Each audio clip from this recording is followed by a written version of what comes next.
ஒரு சிம்பிளான 5 ஸ்டெப்ஸ்ல 10K ஸ்டெப்ஸோட benefit என்னன்னு சொல்றேன். இந்த மாதிரி நிறைய வீடியோ பார்க்கறதுக்கு மறக்காம பேஜை ஒரு ஃபாலோ பண்ணி வச்சுக்கோங்க.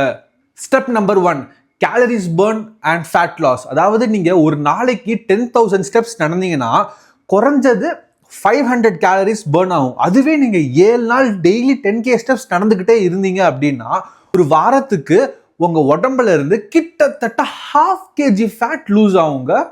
Step number 2, boost metabolism. அதாவது நம்ம டெய்லி வாக் பண்ணோம்னா நம்மளோட பாடி வந்துட்டு மெட்டபாலிசத்தை பூஸ்ட் பண்ணும். அதனால என்ன பெனிஃபிட்னா நான் எக்ஸசைஸ் ஆக்டிவிட்டி தெர்மோஜெனிசிஸ்னு சொல்லிட்டு ஒரு டேர்ம் இருக்கு, நீட் அப்படின்னு சொல்லிட்டு. அது என்ன பண்ணும்னா நம்ம நார்மலாக அன்றாட வாழ்க்கையில பண்ற ஒரு ஆக்டிவிட்டிக்கும் அது கேலரி பர்ன் பண்ணும். ஸோ இந்த மெட்டபாலிசம் பூஸ்ட் ஆகும்போது அந்த மாதிரியான ஆக்டிவிட்டிஸ்ல கூட நமக்கு கேலரி பர்ன் ஆகி ஃபேட் லாஸ் நடக்கும்.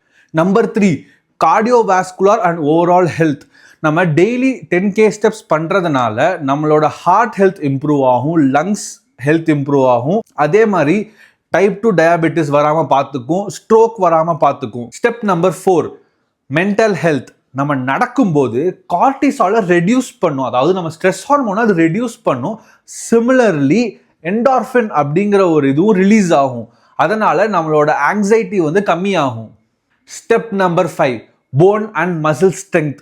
வாக்கிங்கிறது ஒரு வெயிட் பியரிங் எக்ஸசைஸ். அது பண்ணும்போது நம்மளோட பாடியில் இருக்கிற மசில்ஸ் அண்ட் போன் ரெண்டுமே ஸ்ட்ரெங்தன் ஆகும். இந்த இன்ஃபர்மேஷன் உங்களுக்கு பிடிச்சிருந்துச்சுன்னா மறக்காம லைக் பண்ணிட்டு உங்களோட தெரிஞ்சவங்க யாருக்காவது ஷேர் பண்ணி விடுங்க.